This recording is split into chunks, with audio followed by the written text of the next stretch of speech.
la règle du domaine de la Kedusha, c'est le bitoul.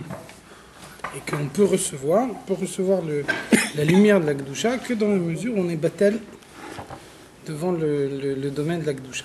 C'est le bitoul qui permet de recevoir. Et donc, on a commencé le chapitre en disant Zé leumat zé asa Elokim. Dieu, il a fait l'un face à l'autre. Donc, comme il y a la Kedusha, ou la règle de base de la Kedusha, c'est le bitoul. Donc, de la même façon, il y a la klipa. Et la règle de base de la klipa, c'est l'orgueil. C'est-à-dire le fait de ne pas être soumis. Kol ma she'eno batel etzlo yidvarech. Tout ce qui n'est pas soumis à Dieu. Alohu dava nifrad bifne atzmo. Il est indépendant, il est séparé de Dieu. Donc on ne peut pas être séparé de Dieu. Séparé de Dieu, ça ne veut rien dire. Donc ça veut dire que la klipa, elle est séparée de Dieu. Ça veut dire que dans sa manière à elle de voir les choses, elle n'a pas besoin de se soumettre à Dieu. Et donc, comme Dieu y met comme base de l'existence du monde la règle du libre arbitre, alors on a la possibilité de recevoir la lumière de Dieu en se soumettant à lui, et on a la possibilité de recevoir la lumière de la même façon sans se soumettre à lui. Donc la klipa, elle décide de recevoir la lumière de Dieu sans se soumettre à lui. C'est pour ça qu'on l'appelle nifrad. Elle est séparée de Dieu, ça veut dire qu'elle ne cherche pas à s'attacher à lui. Et donc tout ce qu'elle reçoit, elle le reçoit gratuitement.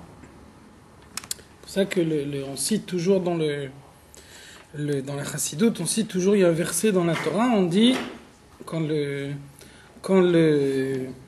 Juifs ils se plaignaient à Moshe Rabbeinu dans le désert, ils ont dit Zacharnu et Adaga asher nochal chinam bemitzrayim. On se souvient des poissons qui ont mangé gratuitement en Égypte. Donc gratuitement, ça ne veut rien dire. En Égypte, on leur donnait à manger, mais en échange, ils étaient esclaves et ils devaient travailler. C'était pas gratuit. Alors que par contre, dans le désert, Dieu il leur donnait la manne. Là, c'était vraiment gratuit. Donc, qu'est-ce que ça veut dire Asher nochal chinam de Mitzrayim. Quand on était en Égypte, on mangeait gratuitement. Rachid explique chinam mina mitzvot. Chinam, ça veut dire sans être obligé de faire les mitzvot. Donc, ça veut dire quand la klipa elle s'exprime, la klipa elle dit même si je reçois plus de lumière en étant soumis à Dieu, alors je préfère réduire la lumière que je reçois de Dieu, mais ne pas être soumis. Donc, pouvoir conserver ma liberté et faire ce que je veux. Donc, c'est ce qui veut dire ici le mot nifrad. La klipa, dans sa perception, elle est séparée de Dieu, dans la mesure où moi, j'attends de Dieu toutes les bénédictions et toutes les bonnes choses, et puis Dieu, je lui dois rien en échange.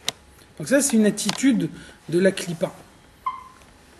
Et ça, c'est ce passouk qui nous dit Asher nochal chinam bemitzrayim. Donc il y a une explication du Zohar. Le Zohar, il dit tout ce qu'on reçoit par la klipa, ça s'appelle Nahama dekisufa, le pain de la honte.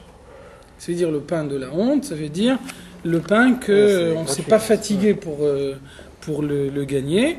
Et donc, c'est quelqu'un d'autre qui a bien voulu nous gagner. On détourne le pain de quelqu'un que lui, il a gagné. Et bien que lui, il a gagné, au lieu de garder le pain que lui, il a gagné, on préfère le lui prendre. Donc ça, c'est la règle de la klipa. On n'a pas besoin de se soumettre à Dieu et on reçoit la lumière sans aucune soumission.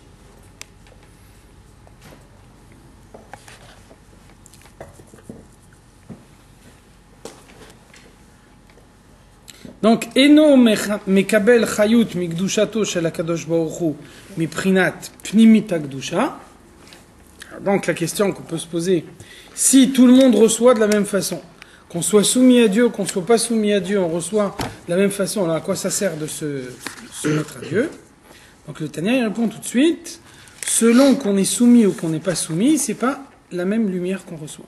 La klipa, elle reçoit uniquement une lumière superficielle de Dieu. Donc la lumière superficielle, elle permet de vivre, Elle permet d'assurer tout ce qu'on a besoin d'assurer dans son existence. Seulement, quelque chose qui est superficiel, ça ne permet pas de s'attacher profondément à Dieu. Donc c'est uniquement l'Akdusha qui donne Prinat Pnimit Akdusha, qui donne la dimension profonde de la Chayut. Donc on a l'impression que la Klippa, elle fait vivre de la même façon que l'Akdusha, c'est uniquement une apparence. En réalité, l'Akdusha, à celui qui se soumet à Dieu, elle donne une lumière profonde, elle donne une possibilité de s'attacher profondément à Dieu, alors que la Klippa, elle donne seulement Chitzoniut, la partie superficielle de la vitalité, c'est-à-dire quelque chose qui permet de vivre, qui permet de se maintenir, mais qui ne permet pas de s'attacher profondément à Dieu.